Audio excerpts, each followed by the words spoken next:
Supercrack Estrella presenta. Se está diciendo toda la verdad sobre los apagones en Venezuela. Pese a que todo el mundo está dando como la versión real de los apagones en Venezuela, los sabotajes cibernéticos de los Estados Unidos, para que el pueblo de Venezuela se rebele, no todo queda tan claro de que esto sea así.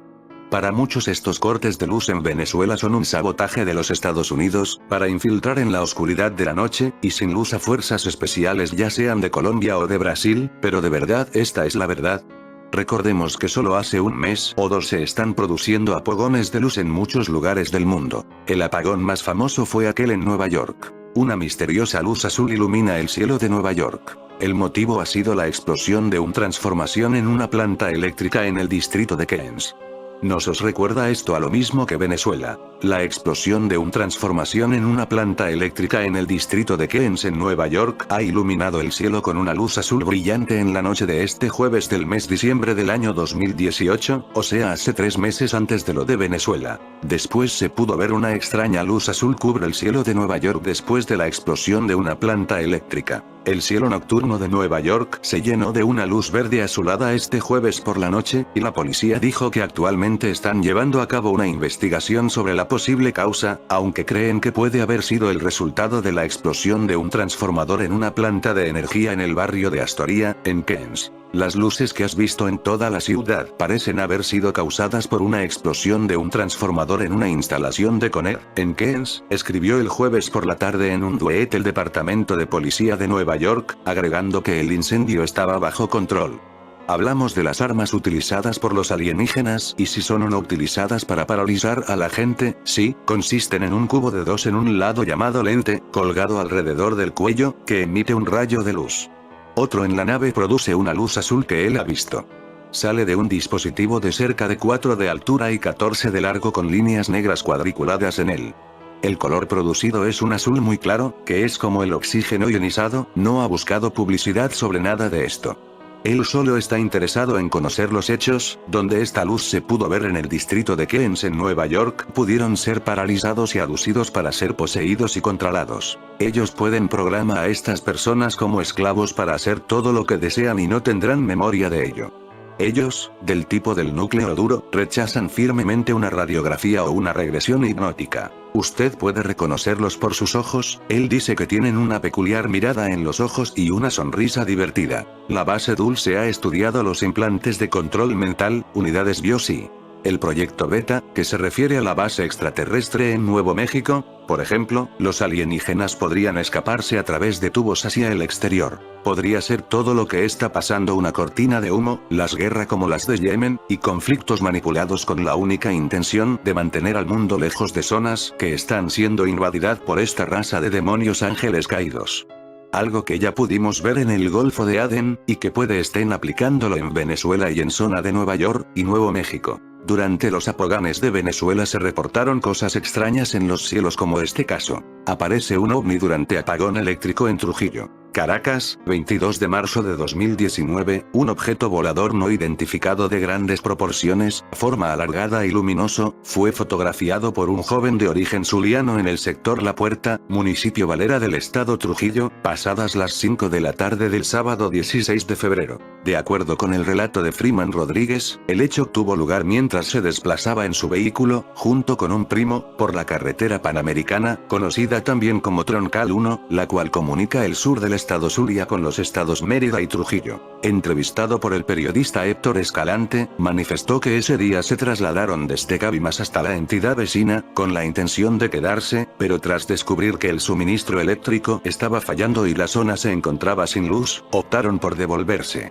Dijo que de regreso a casa, notó a cierta distancia una luz en el cielo que le resultó curiosa. Al principio no le presté mucha atención porque pensé que era un reflejo del sol, pero de pronto me doy cuenta de que el sol estaba hacia la izquierda, y mucho más abajo, describió. Inmediatamente, añade el testigo, la luz comenzó a moverse en forma de zigzag, y eso les indujo a sacar sus teléfonos celulares para documentar la escena. Llamé a mi primo que venía dormido y le dije, graba, y él empezó a grabar mientras yo tomaba las fotos, acotó. Tras el movimiento, el artefacto quedó totalmente al descubierto. Descendió un poco y se mantuvo suspendido sobre un matorral, pero ante la imposibilidad de detener la marcha por más tiempo, alegó, tuvieron que avanzar y lo perdieron de vista. Rodríguez indicó que, aunque se encontraban muy cerca del lugar donde aparentemente se posó el ovni, prefirió no acercarse. Me sentí conforme con grabarlo y seguir, no me daba confianza de volverme y quedarme a ver algo que no sé en qué podía terminar, esgrimió. Afectaciones visibles. Según el testigo, en ese momento todo parecía estar normal a su alrededor, excepto la temperatura. Ese día hacía demasiado calor, y uno más bien se va del Zulia a la puerta para agarrar fresco que iba a hacer yo en Trujillo con ese calor, y para colmo sin luz. Por eso me regresé. Asimismo, refirió haber acumulado más cansancio del que normalmente siente cuando viaja. Llegamos a Cabimas totalmente exhaustos, de hecho, ni me bañé, y apenas me recosté, me quedé dormido con la misma ropa. Calcula que pudo haber descansado entre 12 y 14 horas, aproximadamente. Un malestar similar experimentó su primo, quien incluso, después de dormir profundamente por muchas horas, tuvo que asistir a consulta médica por presentar un fuerte dolor de cabeza, detalló el adolescente, descartando al mismo tiempo que tal afectación haya sido ocasionada por el viaje. Fuimos en una camioneta nueva, muy cómoda, argumentó. ¿Casualidades o antecedentes? Freeman no se siente especial, pero sí afortunado. Asegura que, aunque es la primera vez que observa un evento de esta naturaleza, el mismo no le resulta del todo ajeno, ni mucho menos desconocido, ya que su padre también dice haber visto artefactos muy parecidos en 2 ocasiones distintas. ¿Casualidad? Las características del lugar también dan mucho que pensar.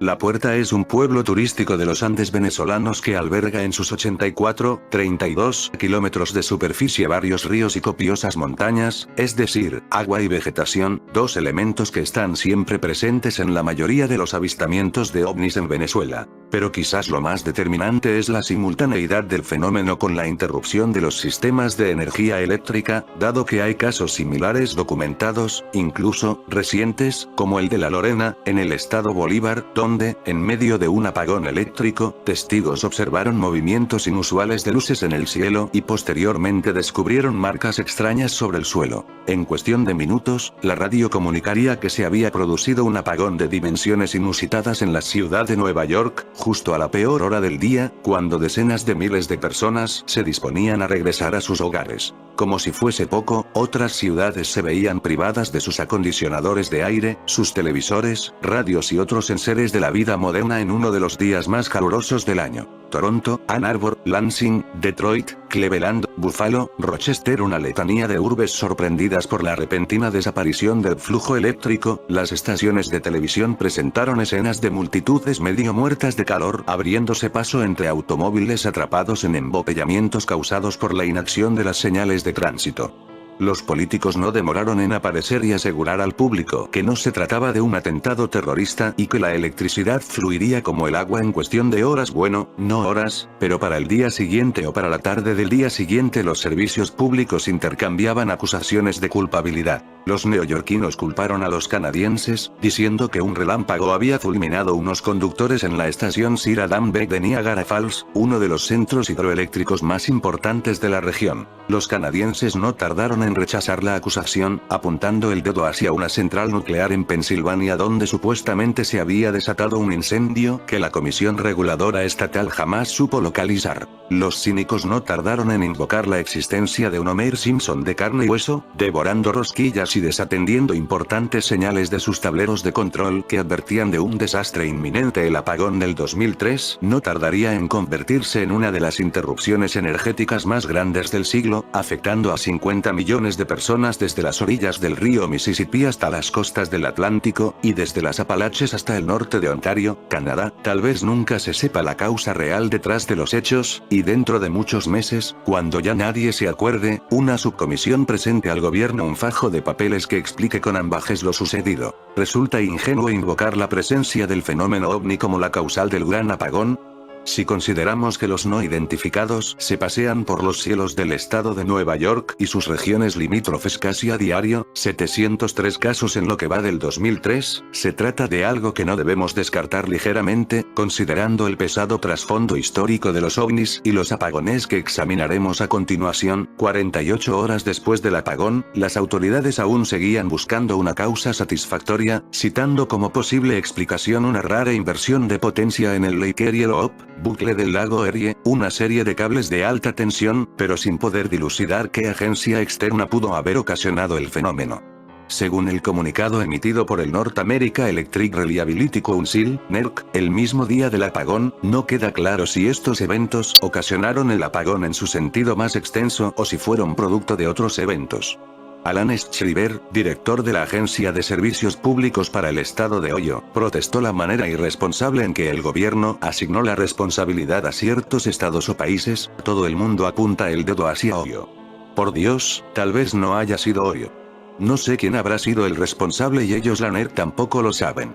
Para fines del 16 de agosto, la Casa Blanca anunció que un equipo de trabajo canadiense y estadounidense investigaría a fondo las causas del apagón para identificar acciones correctivas que impedirían su repetición. La ficción se hace realidad. En 1952, el ya fallecido Isaac Asimov deleitó a los entusiastas de la ciencia ficción en todas partes del mundo con el libro Foundation and Empire, la segunda parte de su genial trilogía Foundation. En dicho libro, los defensores del planeta Terminus son asediados por el enemigo incógnito conocido solo como Demule la Mula, cuyo poderío reside en una elegante superarma. El depresor de campos atómicos, capaz de dejar a mundos enteros sin energía, derrocando así a sus adversarios sin disparar ni un tiro. Las posibilidades de tal ingenio ficticio se hicieron realidad cuando los investigadores de la disciplina conocida como ufología aún en pañales enfrentaron casos en que los ovni eran capaces de interferir con la energía de carros, motocicletas y en seres domésticos. Jacques Vallée hace referencia a un incidente ficticio anterior a Asimov.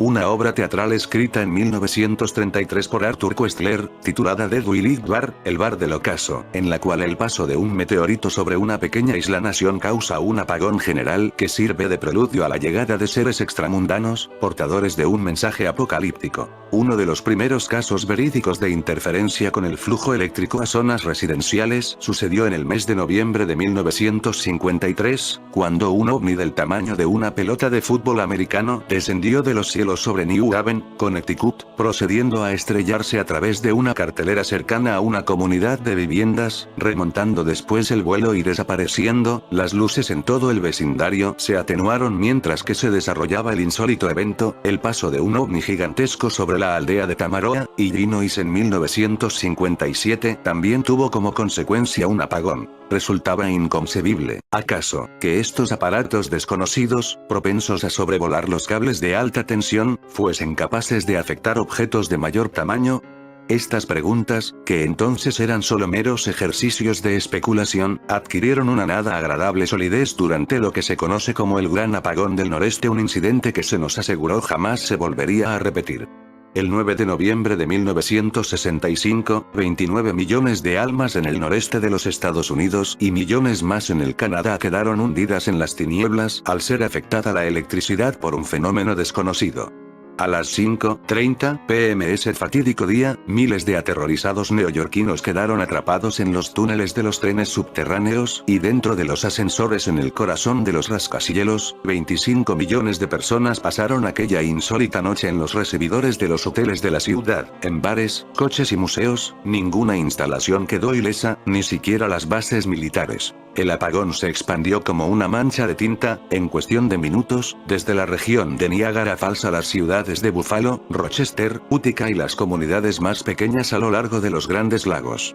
Acto seguido, abarcó los estados de Pensilvania, Massachusetts, Connecticut, Nueva Hampshire y Vermont, en una nación hundida en el temor de la Guerra Fría, en donde el recuerdo de la crisis de los misiles en Cuba aún estaba fresco. Se temió en un principio que el apagón presagiaba la hecatombe nuclear. Un piloto comercial exclamó que el acto de ver la oscuridad que reinaba en la tierra que sobrevolaba su avión le hizo pensar que había llegado el fin del mundo.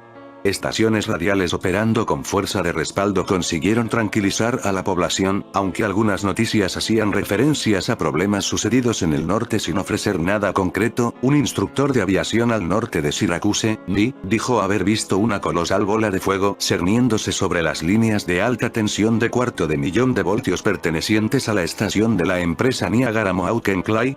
Precisamente en ese momento, los operarios en la zona de Nueva York registraron una masiva arremetida de potencia hacia el norte, tal vez atraída por la bola de fuego. Miles de testigos en las oscurecidas ciudades y comunidades rurales presenciaron esa tarde extrañas luces que surcaron el cielo impunemente. Otros dijeron haber visto bólidos balanceándose sobre las líneas de transmisión mientras que mudaban colores desde el azul al verde y al anaranjado. Una hora antes de la interrupción del flujo eléctrico, dos pilotos de aviación civil, Jerry Whitaker y George Croninger, afirmaron haber visto dos interceptores de la Fuerza Aérea persiguiendo dos objetos desconocidos. La explicación oficial producida en aquel momento fue que la disyunción de un relé en la enorme central Sir Adam Begno 2, ubicada unas cuantas millas al norte de Niagara Falls, había producido el apagón. Según los expertos, la disyunción alegadamente sobrecargó las líneas en Estados Unidos, y los detectores de carga no fueron capaces de funcionar según su diseño, otro hecho que tampoco fue explicado satisfactoriamente.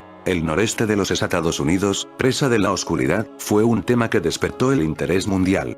No puede decirse lo mismo de los apagones que sucedieron después. Semanas más tarde, Nuevo México, Texas y la República Mexicana quedarían a oscuras. El 3 de diciembre de 1965, Ciudad Juárez en México y las principales urbes del suroeste estadounidense fueron víctimas de apagones inesperados, mientras que Socorro, NM, la base aérea Oyomán, y el campo de misiles White Sands y otras instalaciones de interés estratégico quedaban inservibles. La culpa recayó sobre un par de unidades defectuosas en algún rincón de Nuevo México. Sin embargo, testigos locales afirmaron haber visto un objeto resplandeciente sobre la central eléctrica. Discusiones en torno a las medidas que podrían tomarse contra los apagones causados por los ovni se hicieron sentir justo después de los eventos. Milton L. Scott, un investigador de Filadelfia, hizo la siguiente recomendación: podemos empezar por avisar a las empresas de servicio público del país sobre el peligro inminente de los apagones repentinos, y advertir a las centrales eléctricas que deben cerrar todos los interruptores dentro de su alcance si llegan a detectar una enorme sobretensión de procedencia desconocida desplazándose a lo largo de las líneas. El físico James McDonald, apasionado apologista de la existencia de los ovni hasta su trágica muerte, no dudó en afirmar que la fuente del apagón eran los no identificados.